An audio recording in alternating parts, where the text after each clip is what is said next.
What's up, everyone? Welcome back to Money Market Truths. I am Mark. And this is Mo from OTB Clubhouse. Hopefully you guys had a wonderful week. We have a lot going on, actually. Mo will be speaking today because the market has completely collapsed. But before we get into that real quick, hopefully my audio is good because me and Blue Yeti's been having beef for a while now. So I'm hoping that the audio was set and we're good to go. So if the audio is bad, once again, I apologize. But yeah, Mo, let's get into you want to get into hot takes first, man? Yeah, you want to start with Tesla? Yeah, let's start with Tesla, man. So I recently came across an article. You know, Tesla seems to always hit the news. Obviously, it never ends. But let's pull it up here real quick. It states that Tesla stock is set to rip higher, analyst says after visiting the German Gigafactory. Now, Emmanuel Rosner, he is a Deutsche Bank analyst. He apparently toured the Gigafactory in Germany, and he believes that there's a 24% upside for Tesla, and that is likely going to go to 375. The reason why I want to bring this up is because obviously Tesla's, had a split that just recently happened, and as you guys typically know, when a company splits, it dips before it ends up running a little bit. But at this point, do we really believe that Tesla can reach 375, especially in the current bear market? But there's a little bit more to it because, again, this individual is saying that the reason why he believes that Tesla is going to rip is because of the Gigafactory. And also Tesla is, of course, in China. So there's a few things that I want to touch on here. The first thing is I understand the sentiment and the excitement behind Tesla and the Gigafactory in Germany. But if you guys have been keeping up with the news, there's a war going on in Ukraine currently with Russia. And there's a lot of oil and gas issues that's happening in Europe. Gas prices has skyrocketed. So in case you guys don't know this, I am German. I grew up in Germany. My mom's German. I was raised in Germany. My best friend, from a young age, she's German. I have other best friends as well. Shout out to you, Blake, because I know he'll text me and be like, I thought I was your best friend.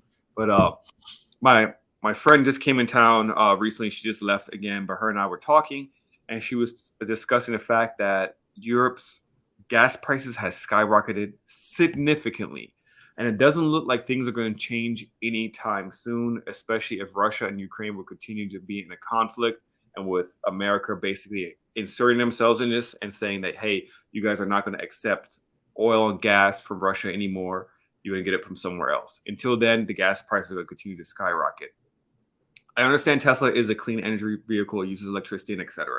We all know that. But here is the dirty secret that I feel like a lot of people don't talk about enough. To build the vehicles, you need gas and oil to run the factory. To get the lithium batteries and the machinery that is used to get those lithium batteries, you need gas and oil.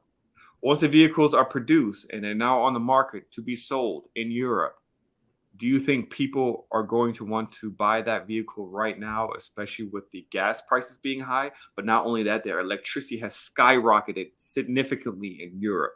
So do you think they want to go out, buy a brand new vehicle that's electric, thinking they're going to save money, if in reality they're not going to save money because, again, the electricity bills have gone up significantly.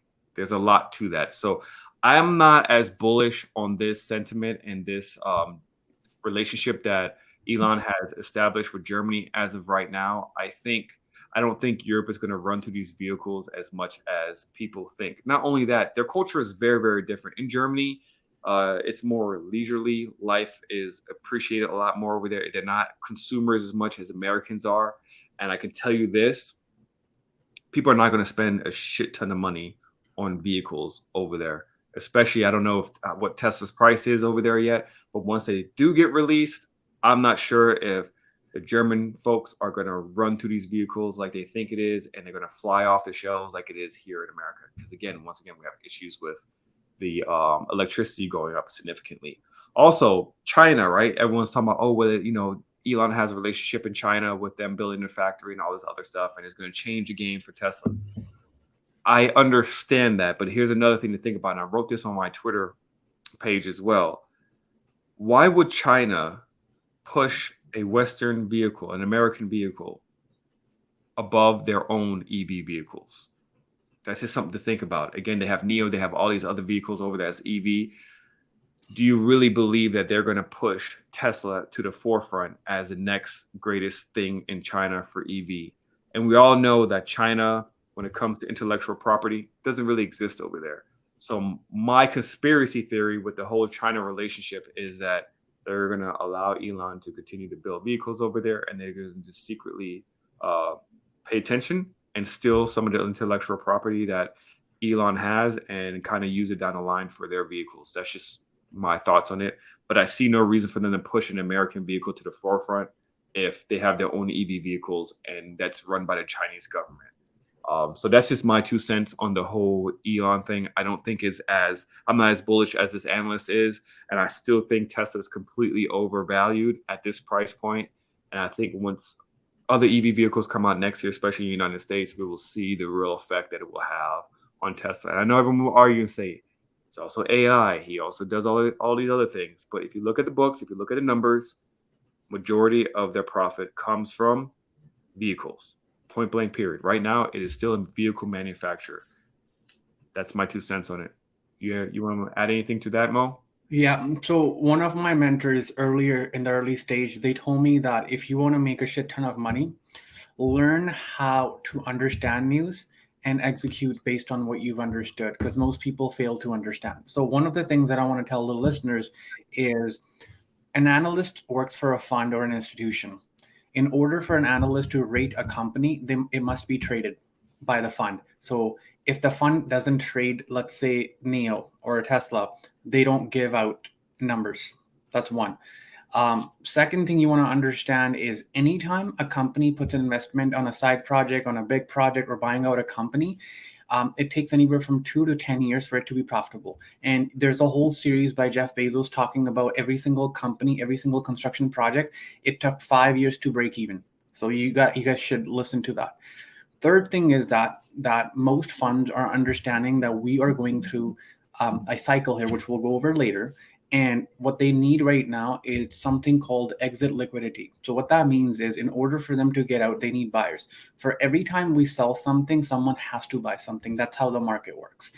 If there's no buyer, there's nothing liquid. So that's time a lot of time people get like those really shitty companies like Nikola, where they'll buy something and it's hard to sell. Options I'm talking about.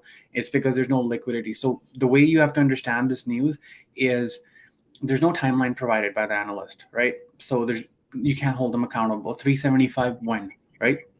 That's one. They're eventually going to be right about this. Second is, why are they doing it in a cycle where tech sells off? And this data is from 1946. We'll share the chart with you later on. September is a negative month for tech, right? Mm-hmm. All, not just one. So at this point, why are they coming along and rating at 376? Tesla got crushed today, but FYI, crushed, right? So when you see that, you'll see a pump. That's when you want to sell off to. So that's how you understand news. And a lot of times you don't want to ask why. You just want to execute and then ask why. Have your stop losses, have your execution style. But that's how you break it. I want to lead this into one quick thing. China, I don't know if you know, Mark, a news came today that people really should know this. If you own Chinese stock, Baba is on their audit list. It came out today, is on the top. So if you are getting into the Chinese name, just be careful how much volatility you can handle, because they are moving like penny stocks. Like it's 110 one day and then it just drops 10%, 15%. So there's a lot of shit happening. And you probably heard about Taiwan shooting down a drone. A Chinese drone. Like all this stuff does not look good, man. Everything about China, there's a new article every day that they're building base camps. They're hoarding off commodities and resources. None of this shit looks good. So I'll be very careful with chips and Chinese stocks. Yeah, Baidu did terrible today, which is, I saw that significant drop on there as well. So you definitely have to be careful. Also, I just want to touch on one more thing real quick. We were talking about this analyst. Let me share my screen one more time. Let me see. Do you guys see it? The screen right here. So if you go to tip ranks, by the way, so you could always look at these analysts that you'll see, because sometimes you may not know who these analysts are. Like, who's this individual that's saying 375, or who's this analyst saying that Tesla's going to $20? You can go to tip ranks and type in the analyst's name, and you can see exactly what they're covering here, and also their success rate. So this individual's, his success rate is 39% as of right now. So he's looks like he's right out of 65 out of 167 profitable transactions. So that should kind of tell you something as well. He's not ranked the best. So that statement alone, I think, just made headlines because, Tesla went through split. It's been going down. and this guy's saying I'm hella bullish on it. It can get 24% return by, I think he said was by the end of this year, which I don't think it's going to go to 375 by the end of this year, especially this environment. So we'll see. But I just want to show you guys that again. Tip ranks, you can go in there and type in any analyst name, and you can see like exactly what they cover and their success rate. That way, you could have a little bit more weight on whether or not you should kind of follow their the things that they're saying in a direction of bullish, bearish, and etc. So that's pretty much all I got for the hot takes today. The real hot take is what's been happening with the market. So Mo, over to you. So 3 weeks ago, all the podcasts recorded. 3 weeks ago, I said everyone that's celebrating the bull market come September, we'll talk about if it's over or not. And this isn't one of those calls I said so or hit one if you made money. This is more so that macro works, seasonality works. We want to teach you how to do this shit rather than saying that we are smarter. We know this stuff. Just take info from us. We're saying this is where we got it from. That's how it should be. If anyone just gives you stuff without telling where their background resources, I think that's just unfair because you're not really teaching people. You're making them dependent on you. So let's look at this chart quickly. Hold on. All right, so I'm going to read this very slowly so people understand this. This is the seasonality chart for midterm election, and the data is collected from 1946. Now, what you could see here is the month of September, seasonality-wise, you could look at the indexes. Every single one of them, we were down. This chart aside, go pull just a plain seasonality chart. September is the second worst month on a midterm election year, and it's the worst month if we don't count the midterm election. So knowing that, you ran 14% for SPX, this was a time to take profits on the stocks you bought or start trimming down on the long options play. A lot of people might not have seen this coming, but most experienced investors or trader know that this is seasonality. What confuses me the most is that the biggest names out there, and I'm talking about Tom Lee, I'll throw in Jim Cramer too. I know he's hated, but again, he's like wrong all the time. But these guys are telling people that this quarter will be the best. And based on everything we've had this September, we've got quad witching here. It seems like this might get way worse because September hasn't even started yet. And tomorrow is end of month. I'm not sure if we sell off more. We've already done a lot of damage in the last 3 trading days. So we might get a little bit of a relief. And then come Tuesday, all these senior traders, they'll be back from their summer holidays. You're going to finally see volume and you're going to see what September is all about. And I say this a million times, and I'll say this to you guys too. If you want easy money, buy time. Okay? If you want easy money, buy time. If you want fast money, learn the skill. A lot of people want fast money in an easy way. That is how most people lose their entire account. And I mean trading SPX on 0-day, trading SPY. Me and Mark promised you guys that the watch list meeting was free on Sunday and everyone got in. I specifically said that if you missed out the entire Friday move, come Monday, just don't blindly buy in puts. Anyone that got in right at puts, you would have been pretty much taken out. And then Tuesday, today, we got the drop that we needed to see. That's why buy time. What puts that I'm looking at, either September 16th or October 21st. That's easy money. Buy them on supply and chill. Again, not a financial advice. Use your level, use your tickers. There's no secret magic to this. All of this, like, September is an easy month, in my opinion, probably the easiest month of the year. And you could probably feel that in my energy too. It's because you see the market following the macro. Then you've got the $95 billion quantitative tightening that starts effective September 1st. They do it or they don't, doesn't matter. That's expected, meaning you're going to see the funds to react.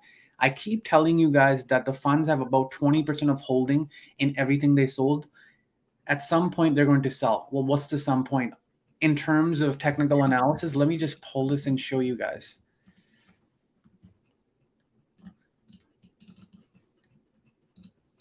So this is what SPX is. Let's go daily, clear everything for you guys. This is your, I'm going to take the resistance out, and this is a beautiful head and shoulder that broke the neckline, and it's going. The next level we have is 39.19, And once we start breaking that, you're going to see what we call panic selling, because you will see funds start unloading. Funds were buying on two places. They were buying at the 50% retracement level, which was 43.30, and then they were buying on when we got over 100 moving average. They will start selling because we're now under 100, and that's not like something that I know. This is a standard format that the algos are programmed. If you know anyone who's been trading long enough, or if you take 15 minutes and say, let me go do some research how Feds buy and sell. So this isn't like a globe emoji telling you guys I only hold this information and no one knows. This is stuff that you could understand and get it. We're giving it to you so you don't have to go research, but you can always confirm the stuff if you want to, and it's all recorded so you can go back.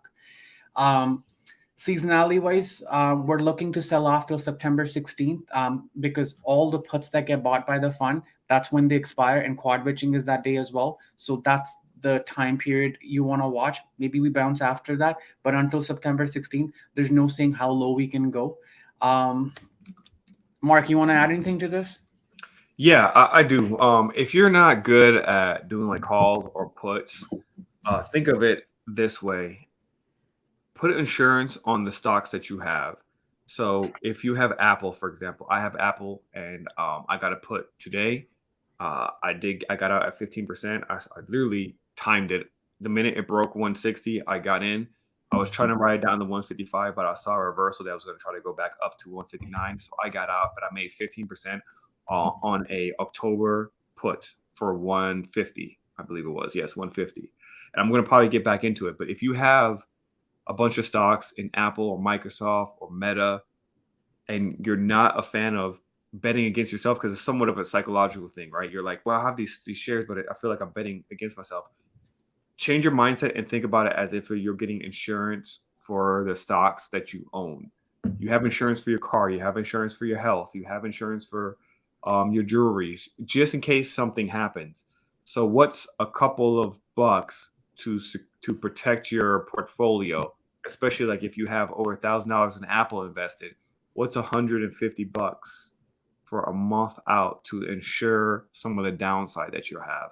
We're not telling you to sell all your shares or whatever, but if you're not good with the whole put strategy and stuff, just think about it more as insurance. Where could the stock go, and where do I feel comfortable investing into?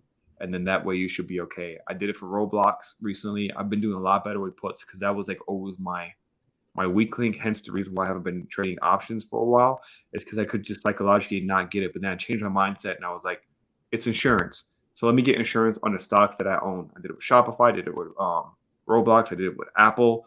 I didn't do it with Meta, unfortunately. What else I did? I did it with another asset, and I won every single one of them.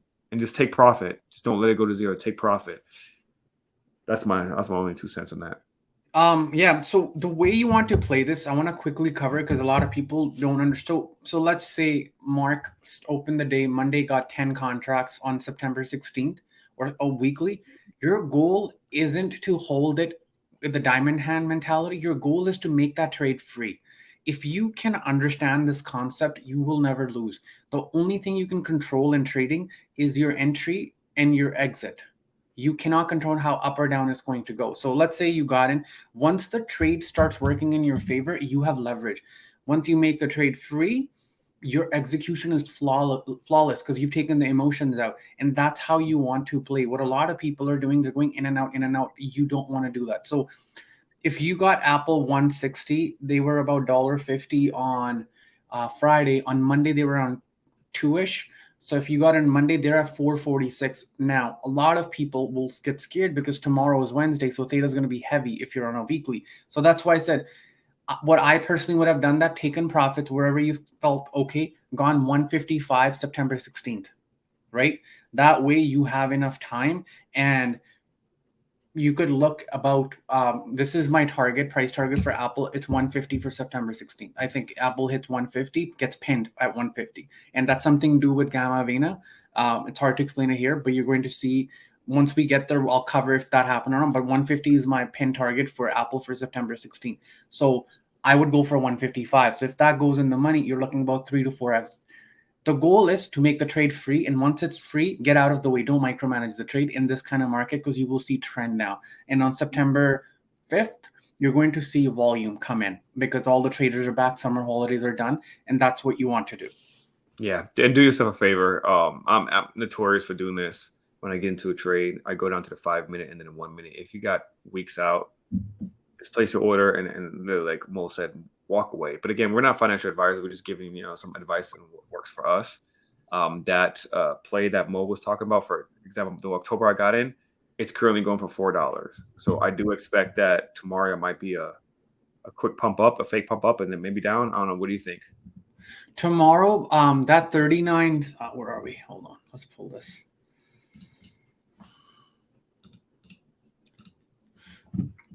So we jumped off this area right here. Let me mark. This 39.66 is really 39.70. That area buyers keep coming back. We might get to 4,000 and 40.20 if the market decides to kind of balance out the move that we ate today. That's what market does. Big move on Friday, Monday chill, Tuesday big move, Wednesday like consolidate. That's a healthy market. So that's why, like, if we get an opportunity, I will start adding long puts. There's times when I'm not sure, and when I'm not sure, I chill. There's times when I have high confidence in what I'm doing. September is one of those months where I have a clear idea because macros line up and everything's pointing to one way. Awesome. Thanks, Bo. So I feel like we're actually doing good on time this time. So that's I mean, do you have anything else you want to cover there, Mo? That's it. All right. Yes. So we don't have a whole bunch of hot takes today, but since we are covered those two topics, I think you guys definitely have enough to work with. So let's get straight into what's in our lunchbox. All right. I'm gonna start. Do you want me to start? Yeah, go ahead, man. Okay. So just to give everyone a heads up, I'm not buying anything this week. I'm not. We're now in the area where I feel like we're gonna drop significantly. If we get to 3,700, I may start buying now. That being said, I do have like a Discord with friends. I did buy some shares today, but nothing new. I said just add it on to what I've had. If the company I'm invested in dropped more than 5% today, I did buy some. I did get my 100 shares of SoFi to start doing covered calls. I waited for SoFi to get below 6 to buy the rest. It happened. I got more, and I bought like 3 shares of Shop because it also went to 30 and then it bounced off, and then everything else was just puts. So I don't have anything else I'm actually going to start any new positions on. I have my eye on a few things, but I'm not doing that. So instead, what I did, I went to my Instagram and I posted and I said, hey, what tickers do you guys want us to cover real quick to kind of give you entry points that I see. So I'm going to pull that up real quick. I actually got a lot of feedback on that one. So it's typically the blue chips, the more popular ones. So let's go pull it up real quick. So we're going to start with Amazon. Can you see it? Yeah. Mo? All right. So this one is going to be on the monthly. I'm going to go through these pretty quick. So what I'm seeing for the demand level, I see between 90 and 100 will be a good entry point. That's honestly where I plan on first scaling into Amazon. I've been waiting for it to hit 100. As you can see right here, I do have a support level at 101. That is literally last time where it hit. And I remember seeing that support level. And I was like, I'm going to wait for it to get completely into the demand zone. And then it obviously shot up. And it's currently at 128. But I'm seeing 90 to 100 on the monthly to start scaling in. Next one I got here is ARK. I don't even know why anyone would ask for ARK. But hey, do you? Good trade, I guess. A lot of people like ARK still. I mean, look, it's not 2020 anymore, y'all. Let that go. 2020's gone. Maybe years from now it'll be different. I don't like the way Kathy's managing her fund. I feel like she buys way too high and sells low, so it makes no sense. But I have some support levels here that I saw. I don't see any clear defined demand zones. Do you, Mo, on the I had 36. I had 36-ish. I don't have it. Like, I don't have the chart on me right now, but I had about, I could quickly check, but 36 is what I was looking. The thing with Kathy is, man, she sold NVIDIA and bought Zoom. Like, I don't, that made no sense. I don't know what she's seeing with all this. I don't either. So, and that's why. So right now my support level I have is at 40.94. But then the next one, if that doesn't hold, the next one I have is just like what Mo was saying. 36 is what I have as a next support level. If that doesn't hold, my God, I think it's going to go all the way down to $21. So be careful with ARK. I know a lot of people made a lot of money with it in 2020, but guys, it's been in a downtrend since February of 2021. Wait, yeah, man, over a year. It's just been down, down, down. So I wouldn't, I don't know. I just don't understand what Kathy's doing. So maybe she knows something I don't. She runs a fund. I don't. All right, next one is Meta. Do you see Meta, Mo, on here on the screen? Yeah. All right.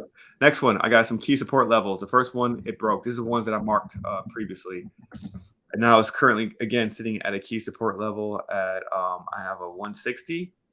It actually broke that 160. So the demand zone that I'm looking at is 124.79 to 141.03 on a monthly demand zone. It's actually, the RSI is about to hit that 30 as well. So I'm expecting it to try to come back into this area. And that's when I'm going to start adding more onto my positions. Because if you guys don't know, I bought Meta way too high at 300. And I thought I got a discount at that point. I did not. So I'm not buying anything else. And that's like my number one position in my portfolio. It hurts. That's the one I'm going to be sharing on my YouTube channel because I'm consolidating them, but I'm trying to fix that portfolio. So 124 to 141 is where I'm eyeing. I'm probably going to wait until it's low 130s and then in the 120s. Next one, Microsoft. So I have Microsoft on a monthly 238.49 to 252, which is what I always had, 250. That's a key level. If this demand zone doesn't hold, I see it going down to the next support level, which is 200. And if we continue to go, if SPY SPX goes down to 37, I think we could possibly see 200, right, Mo? For this one, yeah. Microsoft, yeah. If SPX goes down 3,700, yeah, this is definitely going down. The reason why Mark, Apple, Microsoft, the good companies haven't gone down, it's because they hold them till the end, and they are the most at the end when it's almost over. That's when they fall the most, or just before that. Yep. So next, what I got is AMD. So I have a level at 185, a support level. If that breaks, we're falling down to 172. 172, $72.35. Funny thing is, I actually caught the bottom to start scaling into my positions for AMD long term. I know I probably could have sold at 100, took profit, and just waited for it to come back down, but I'm going long with AMD right now. And I should probably just put a put or something on it. But yeah, $85, if that doesn't hold, is going down to $72.19. And if that doesn't hold, oh boy, it's going all the way down to the weekly demand that I'm seeing here at $52.70 to $56.83. That's going all the way back to July of 2020, which is not impossible. That can legit happen because if you look, it has hit that support level at 72 quite a few times on the weekly chart. So all it needs is to break through it and it's dropping. And there's a gap that needs to be filled as well. So this could actually go down to $52, $56. When? I don't know. What's your thoughts on this one, Mo? Which one is this? Sorry? AMD. AMD, I think if the China thing happens with Taiwan, it seems like everything's pointing towards it.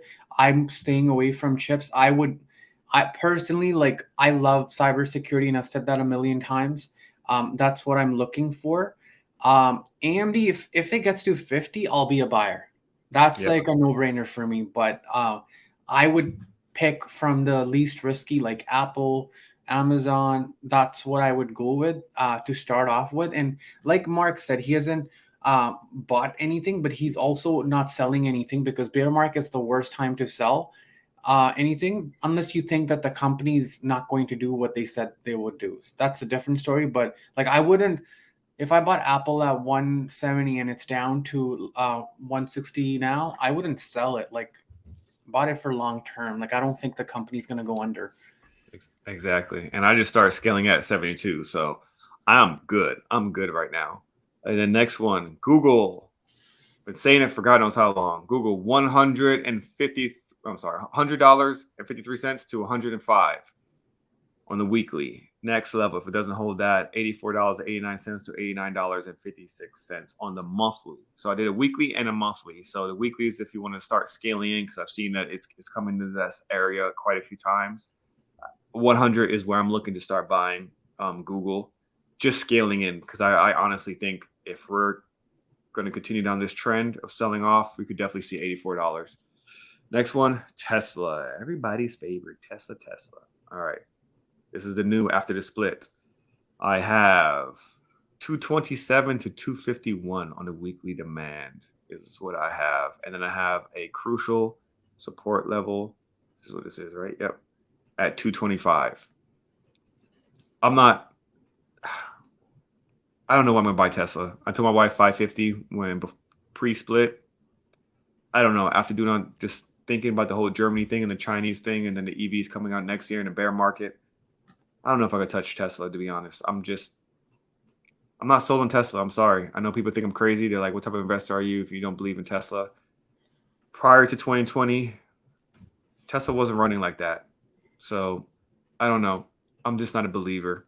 I'm sorry. That's all I got for Tesla. Are you, by the way, Mo, are you a believer, man? Do you think? Do I think value? Tesla?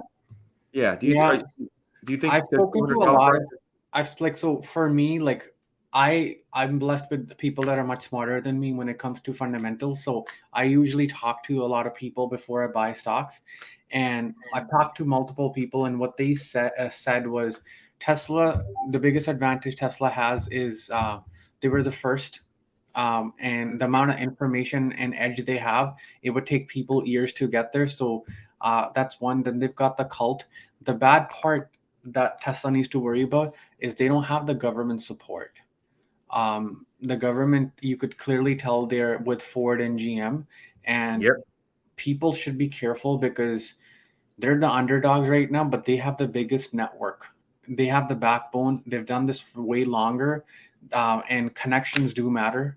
I think with Elon, as long as he doesn't get himself in any more trouble, and he's focused with the company, it should do well with everything I've said. The whole China thing, I think Elon's pretty aware that I don't know if a lot of people know, like China, Chinese government has a lot of involvement in NEO. They've got a lot of investment, so there's no way they will ever promote Tesla over NEO when the American government is not supporting Tesla.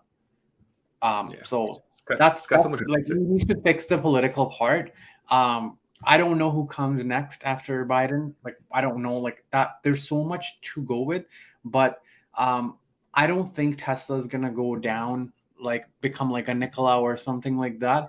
Yeah, at the same time, the way like I live and breathe trading, right? And someone like me is telling you that I personally don't like the headache of buying stocks and watching them all the time. So if I was to do it, I would pick one or two stocks. And this is the worst advice anyone would give you who's invest.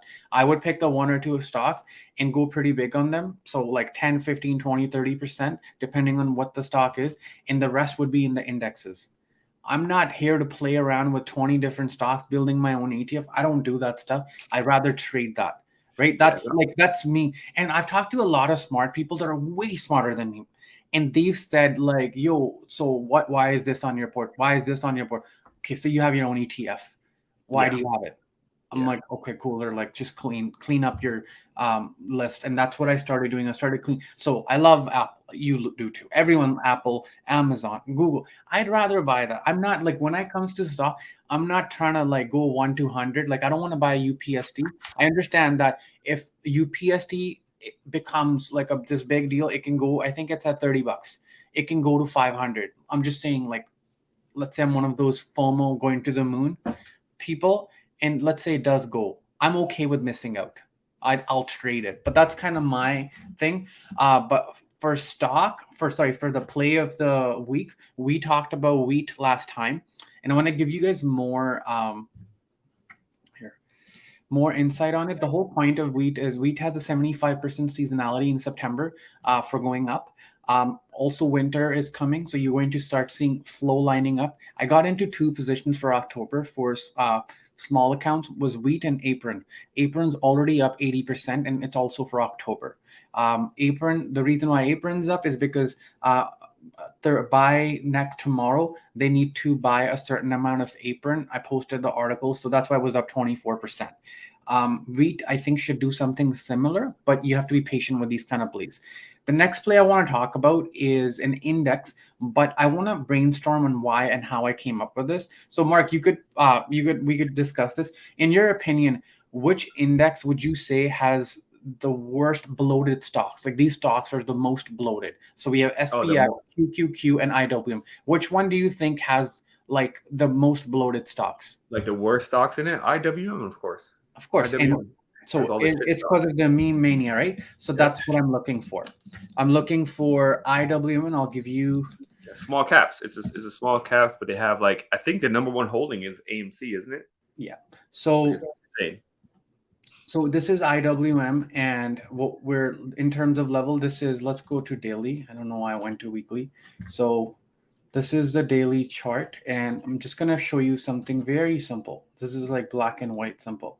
This is your next demand, 179.90, 178.46. So it's a very high probability play for me because this is looking like a supply right here is forming into be a supply. I'm looking at 180 puts for September 16th. They should be around $3. Indexes are the safest ones to play because when you play a ticker, you don't know if there's insider buy, sell, some kind of news. But when you buy an index, you kind of avoid that news part because if one ticker ups and the whole index is down, the ticker is going to follow the index. Or if it does go opposite, you won't get impacted. So that's why I'll say, when I come here and I talk about a play, I want to make sure it's my best play because I'm not going to be there to talk about execution. We'll only meet next Tuesday. So that's why this is, I believe, the most high probability play. If this gets to, I think by September 16th, we could see this go down to not this level, go down to this level here, 172-ish, which should take that to around 8 to 10. So yeah, that's it for me, Mark. Good stuff, man. Yeah, and if you guys hopefully you guys got into that week play. I did. Got into the week play. Oh crap! You know what? I tried to get into Apron today. I placed my order. It never executed, so I just noticed I was checking while you were going through it. I was like, oh yeah, Apron. Let me see if I ever got into it. I didn't, so I missed out on that one. It is what it is. But yeah, that's pretty much all we got. I think we did pretty decent on time. Everybody, do you have anything else, Mo? No. I just want to let people know that there's time to sleep and chill and like watch the market, be a spectator. This what's coming now. It's not a time to chill out. I would actively tell people to like just watch the market, learn paper trade, but learn what's about to come. You're going to see clear trends happening now. Yeah, and definitely paper trade. If you're brand new, just paper trade and see how you do. It's no big deal. I know it's fake money, but you're learning something.